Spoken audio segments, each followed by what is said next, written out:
నిత్యరూపం దేవదేవం భజే.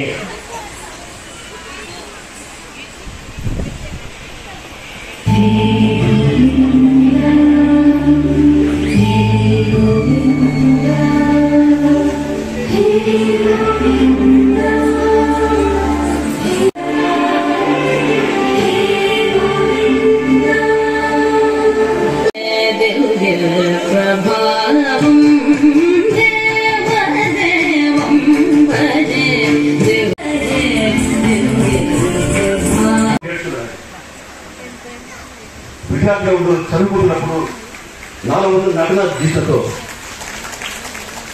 అప్పుడెప్పుడూ నేర్చుకున్న పాట ఈరోజు నా చెవులలో ప్రతిఫలించింది. మీరు ఎలా చూస్తున్నారు చేశారు, కానీ నేను మాత్రం ఆ పాటలో భావాన్ని చూశాను. ఆ పాట మళ్ళీ నా చెవులో మామూలు తెలుసుకోవాలి. మీరందరూ తెలుసు, ఓ వసేరా విలంబ అనే పాట బాగా పాపులర్.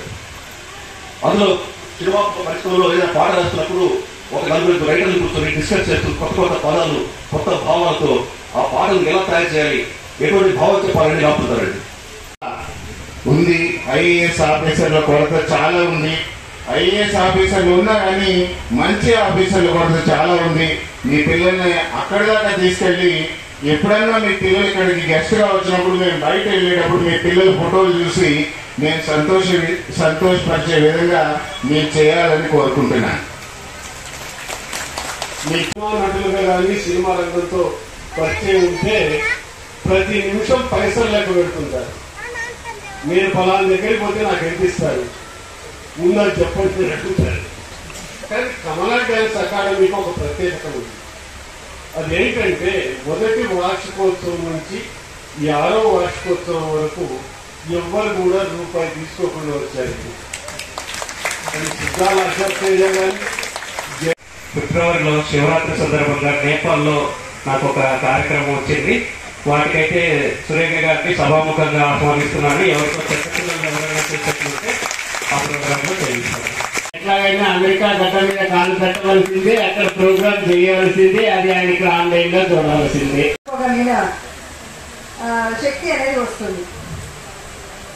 శిశుర్వేత్తి పశుర్వేత్తి వేత్తి గానరసం పణి అని ఎలా అన్నారో, శారీరక మానసికంగా సమన్వయం చేసుకోగల శక్తి అనేది ఈ నృత్యంలో ఉంది. అంటే ఒక హావభావాల్ని ప్రకటించడమే కాదు, దానికి సంబంధించిన ఒక స్థైర్యాన్ని. ఇంతకుముందు పంచమ వేదం అని చెప్పారు, పంచమ యోగా లాంటిది అని చెప్పారు. అంటే ఈ యోగా ఏం చేస్తుంది అంటే మానసికంగా సమతా స్థితికి తీసుకోవాలి.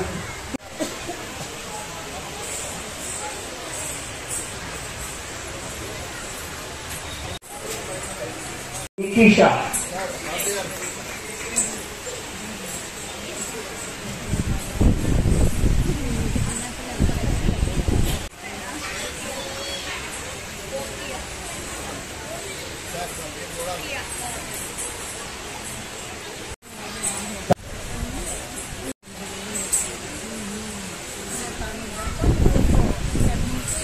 రాగా. ధన్యవాదాలు బాబీ గారు. సరే, లలిత శిశిర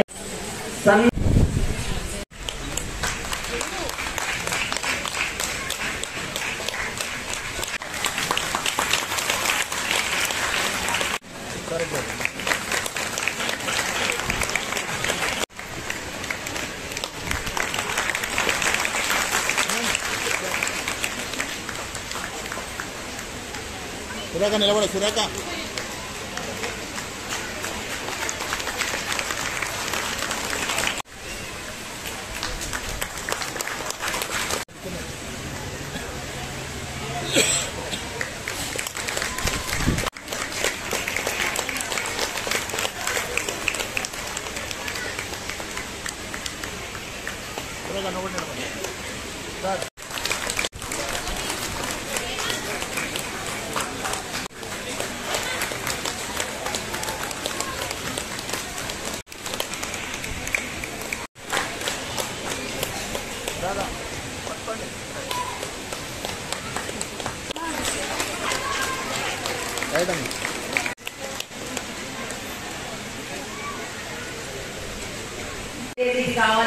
కావాలి అని. బట్ నాకు ఒక కోరిక అయితే ఉంది, బ్రాత్ నటరాజ స్వామిది తీసుకోవాలి అకాడమీకి అని. తర్వాత లాస్ట్ ఎవ్రీ టైం మేము రెంట్కి తీసుకొచ్చేవాళ్ళము. సో నెక్స్ట్ ఇయర్ ప్లాన్ చేయాలని నేను అనుకున్నాను, కానీ నా కోరికని వాళ్ళు ఆ విధంగా తీర్చారు. అలాగే పెద్ద పిల్లల పేరెంట్స్కి, ఇప్పుడు అప్కమింగ్ వచ్చే పేరెంట్స్కి అందరికీ చాలా థ్యాంక్స్ చెప్తున్నాను. నవీన్ గారు సెలవు తీసుకుంటున్నాను అన్నారు, ఈ ప్రోగ్రామ్ వరకే సెలవు తీసుకుంటారు. మళ్ళీ నెక్స్ట్ దానికి నవీన్ గారు యాజ్ యూజువల్ వస్తారు. Tirupati SV college music and డ్యాన్స్లో నా డ్యాన్స్ విద్యాభ్యాసం అంతా అక్కడ జరిగింది. నేను ఈ దూరదర్శన్లో బి హై గ్రేడ్గా భరతనాట్యంలో ఉన్నాను. ఈరోజు ఈ కార్యక్రమానికి రావడం చాలా సంతోషంగా ఉంది. ఎందుకంటే ఈ యొక్క అకాడమీ 6th యానివర్సరీకి ఈ భరతనాట్య కళాకారుల్లో నన్ను ఎంచుకొని సన్మానం చేశారు. ఈ యొక్క అకాడమీ వ్యవస్థాపకులైనటువంటి డాన్స్ టీచర్ సురేఖ గారికి హృదయపూర్వకమైనటువంటి ధన్యవాదాలు తెలుపుకుంటూ, అలానే ఈ అంతరించిపోతున్నటువంటి ఈ కళల్లో భరతనాట్యం చాలా మన తెలుగు రాష్ట్రాల్లో చాలా తక్కువగా ఉంది. అలాంటప్పుడు ఈ భరతనాట్యాన్ని ఎంచుకొని పిల్లలకు నేర్పించుకున్నటువంటి తల్లిదండ్రులందరికీ కూడా ధన్యవాదాలు. ఈ యొక్క హైదరాబాద్ నగరంలో భరతనాట్యాన్ని చాలా చక్కగా చిన్నపిల్లలకు నేర్పిస్తున్నారు సురేఖ గారు. వారికి కూడా హృదయపూర్వకమైనటువంటి ధన్యవాదాలు. సార్, ఇంత అద్భుతమైన కార్యక్రమంలో మీరు కూడా భాగ్యస్వామి అవ్వడం, ఇంత సెలబ్రిటీ చేతుల మీదుగా సన్మానం పొందడం, how do feel about this? ఈ కార్యక్రమంలో మనకు సినీ ఇండస్ట్రీ నుంచి డైరెక్టర్లు వాళ్ళు వచ్చారు. వాళ్ళ చేతుల మీదుగా సన్మానించబడడం నాకు చాలా సంతోషంగా ఉంది. అందుకని సురేఖ గారికి హృదయపూర్వకమైనటువంటి ధన్యవాదాలు తెలుపుకుంటున్నాను. సార్, మీ కార్యక్రమాల ద్వారా ఇప్పటివరకు ఎన్ని అవార్డ్స్ సొంతం చేసుకున్నారు? నేను దాదాపుగా నాట్య మయూరి, నాట్య చూడమని, నృత్య ప్రతిభ అవార్డు, తర్వాత గురువు సంబంధించినటువంటి విశిష్ట గురు అవార్డు, ఇలా చాలా అవార్డులు తీసుకున్నాను. గవర్నమెంట్ తరఫున కానీ ప్రైవేట్ ఆర్గనైజేషన్స్ తరఫున. ఎన్ని సంవత్సరాల నుంచి మీరు ఈ రంగంలోకి ఉన్నారు? ఎంతమంది శిష్యుల్ని? ఈ డాన్స్ ఫీల్డ్లో నేను దాదాపుగా 22 ఇయర్స్ నుంచి ఈ డాన్స్ ఫీల్డ్లో ఉన్నాను. నా దగ్గర ఉన్నటువంటి స్టూడెంట్స్ అందరూ కూడా ఒక 50+ ఉంటారు, ఆన్లైన్లో కానీ ఆఫ్లైన్లో కానీ. తిరుపతిలో మా ఇన్స్టిట్యూట్ ఉంది. సార్, మీరు ట్రైనింగ్స్ డాన్సులో ఏ డాన్సులు నేర్పిస్తారు? నేను ఓన్లీ భరతనాట్యం అండి. భరతనాట్యంలోనే మన దేశంలో ఉన్నటువంటి అన్ని పుణ్యక్షేత్రాల్లో చేస్తూ వస్తున్నాం. అలానే నేపాల్, శ్రీలంక, థాయిలాండ్, అలాగే మలేషియా, ఇలా అనేక కంట్రీల్లో కూడా మన భారతీయ శాస్త్రీయ నృత్యాల్ని వేరే దేశాల్లో కూడా మనకు ప్రచారం చేయాలి. తర్వాత మన భారతదేశ ఖ్యాతిని పెంచాలనే ఉద్దేశంతో మేము అనేక దేవస్థానాల్లో కానీ అనేక ఇతర దేశాల్లో కూడా ఈ కార్యక్రమాలు నిర్వహిస్తూ చేస్తున్నాం. సార్, లాస్ట్ సార్, ఈరోజు మీకు ఈ అవకాశం ఇచ్చిన ఈ సంస్థకి, ఆర్గనైజర్కి, మేడం గారికి ఈ యొక్క నాకు ఈ చక్కటి అవకాశం ఇచ్చినటువంటి ఈ సంస్థ కమల డాన్స్ అకాడమీ వారికి, తర్వాత సురేఖ టీచర్ గారికి కూడా హృదయపూర్వక ధన్యవాదాలు. ఎస్ సార్, మీ పేరు చెప్పినాక స్టార్ట్ చేయండి. నా పేరు సాయి కుమార్. ఓకే. ఈరోజు కమల డాన్స్ అకాడమీ విద్యార్థులందరికీ ఆల్మోస్ట్ 77 మెంబర్స్కి మేకప్, కాస్ట్యూము అన్నీ నేను అరేంజ్ చేశాను. వాళ్ళ ఆహార్యం మరియు వాళ్ళు చేసుకున్న మేకప్, మొత్తం డ్రెస్సెస్ అన్నీ టోటల్గా నేను ప్రొవైడ్ చేయండి. ఎలా అనిపిస్తుంది సార్ ఈరోజు ఇంత గొప్ప వేదిక మీద పెద్దల సమక్షంలో మీరు బెస్ట్ మేకప్ మ్యాన్ కాబట్టి తీసుకొని మీకు ఎలా అనిపించింది? చాలా బాగా అనిపించిందండి. సంతోషంగా కూడా ఉంది, ఎందుకంటే అంతమందిని రెడీ చేసి స్టేజ్ పైన తీసుకున్నామంటే అదొక సంతోషంగా. ఈ అవకాశం ఇచ్చిన ఈ సంస్థకి, మేడం గారికి, సార్, ఈ రంగంలోకి మీరు ఎన్ని సంవత్సరాల నుంచి ఉన్నారు? ఫస్ట్ నేను సాఫ్ట్వేర్ సైడ్లో ఉన్నాను, తర్వాత 11 సంవత్సరాల నుండి ఈ ఫీల్డ్లోనే ఉన్నాను. ఇప్పటికి ఎన్ని అవార్డ్స్ సొంతం చేసుకున్నారు?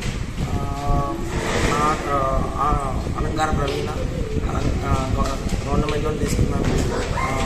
నాట్య అలంకార ప్రియుడు, తర్వాత ఆహార్య ప్రియం, ఆల్మోస్ట్ ఒక 20-30 తీసుకున్నాను అవార్డ్స్. ప్రతి స్టేజ్లో చాలా ప్రోగ్రామ్స్లో, తిరుపతిలో కూడా అవార్డ్స్ తీసుకుని.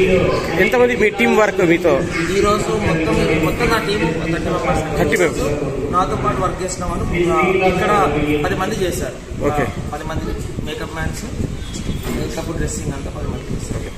సినిమా ఇండస్ట్రీ వాళ్ళకి కూడా ఏమైనా ఎప్పుడైనా చేయడం జరిగింది? నాకు ఆ ఇండస్ట్రీ అంటే ఛాన్సెస్ వచ్చాయంటే కానీ నాకు ఇంట్రెస్ట్ లేదు. ఓన్లీ భరతనాట్యం ఈ క్లాసికల్ ఫామ్ లోనే నాకు ఇంట్రెస్ట్ ఉంది, దాంట్లోనే చేస్తాను. Thank you so much sir. Award వచ్చింది, నాకు సంతోషంగా ఉంది. Very good. మీరు ఏ క్లాస్ అవుతున్నారు? మీ పేరేంది? మీ పేరేంది? అచ్చా, మీరు పెద్దయ్యాక ఏమవ్వాలనుకుంటున్నారు? మీ డ్రీమ్ ఏంది? Army. Very good. Yes madam. Yes start. నమస్కారం అండి. ఈరోజు మాది Kamala dance academy 6th annual day celebrations చేసుకుంటున్నాము సుందరయ్య విజ్ఞాన కేంద్రంలో. సో దీనికి యాక్చువల్గా గోరెటి వెంకన్న గారు రావాలి, ఆయనకి కొంచెం ఎమర్జెన్సీ వర్క్ ఏదో ఉండి రాలేకపోయారు. మూవీ డైరెక్టర్ బాబ్జీ గారు, అలాగే విజయలక్ష్మి గారు రైటర్, కేవీ గారు ఎడిటర్ ఆఫ్ ఎంప్లాయీస్ వాయిస్ ఆయన, తర్వాత తిరుపతి నుంచి భరతనాట్యం గురువు శరత్ చంద్ర గారు వచ్చారు, అట్లాగే వెంకయ్య గారు లయన్స్ క్లబ్ ప్రెసిడెంట్ ఆయన వచ్చారండి. దీంట్లో 77 మంది పిల్లలు పార్టిసిపేట్ చేశారు. యాక్చువల్గా 130 మంది పిల్లలు ఉన్నారు నా దగ్గర, బట్ ఈ రోజు ప్రోగ్రామ్ 77 మెంబర్స్ పార్టిసిపేట్ చేశారు. వాళ్ళందరికీ మా అమ్మగారి పేరు మీద మెమెంటోస్, సర్టిఫికేట్స్ అవన్నీ మేము ఇవ్వడం జరిగింది. ప్రతి సంవత్సరం మేము ఈ 25th డిసెంబర్ అంటే క్రిస్మస్ రోజు మేము యాన్యువల్ డేస్ చేస్తూ ఉంటాము, పిల్లలకి వీలుగా ఉంటుందని. ఇది మా అమ్మగారైన స్వర్గీయ శ్రీమతి కమలకుమారి గారి పేరు మీద నేను ఇన్స్టిట్యూట్ ఓపెన్ చేయడం జరిగింది. 2 years మా నాన్నగారు ఉన్నారు, తర్వాత నాన్నగారు పోవడం కూడా జరిగింది. ఫౌండర్ ఆయన. నేను 6 years సక్సెస్ఫుల్లీ కంప్లీట్ అయినందుకు మీరు ఎలా ఫీల్ అవుతున్నారు? 6th year నేను నాకు హెల్త్ ప్రాబ్లం ఉండేది, పిల్లలు కూడా ఎగ్జామ్స్ అన్నట్టు, తర్వాత నాకు కంటిన్యూస్ గా పుట్టపర్తి ప్రోగ్రామ్, తిరుపతి ప్రోగ్రామ్ ఉండి ఎక్కువ దీని మీద కాన్సన్ట్రేట్ చేయలేకపోయాను. బట్ చాలా గ్రాండ్ సక్సెస్ అయింది. 5 చాలా గ్రాండ్ గా చేశాను అని ఫీలింగ్ ఉంది. 6th నార్మల్ అయినా పర్వాలేదు అనుకున్నాను, బట్ 5th ని మించి 6th అయింది. ఇది పేరెంట్స్ అందరి సపోర్ట్ వల్ల నేను చేయడం జరిగిందండి. నాకు ఈ సభాముఖంగా పేరెంట్స్ అందరికీ ధన్యవాదాలు. మీ సంస్థ ద్వారా ఇంకా రాబోయే రోజుల్లో ఇంకా ఎలాంటి కార్యక్రమాలు చేయాలనుకుంటున్నారు? సంస్థ ద్వారా అంటే ఇప్పుడు మేము నామినల్ గా అమౌంట్ తీసుకొని పిల్లలకి డాన్స్ నేర్పిస్తున్నాను. నేను యాక్చువల్గా ఫ్రీగా నేర్పించాలని నా కోరిక, బట్ ఫ్రీగా నేర్పిస్తే ఒక విద్యకి విలువ ఉండదు అని నా ఉద్దేశం. సో నామినల్ గా తీసుకొని పిల్లలకి నేర్పిస్తున్నాను. సో అందుకనే నా దగ్గర 130 మంది పిల్లలు ఉన్నారని నేను భావిస్తున్నాను. ఫర్దర్ గా కూడా నేను అన్ని టెంపుల్స్ లోనే నేను ప్రోగ్రామ్స్ ఇవ్వడం జరుగుతుంది. ఇప్పుడు కూడా ముందు కూడా టెంపుల్స్ లోనే ఇవ్వాలన్న నా కోరిక అండి. దానికి ఎటువంటి అభ్యంతరం ఉండదు పేరెంట్స్ కి. కాబట్టి నన్ను నమ్మి ఎంతో మంది ఆడపిల్లల్ని నాతో పేరెంట్స్ పంపిస్తూ ఉంటారు. సో వాళ్ళందరికీ ప్రత్యేకత. గవర్నమెంట్ దృష్టికి కూడా తీసుకెళ్లాలా అనుకున్న విషయం కూడా ఏమైనా ఉందా?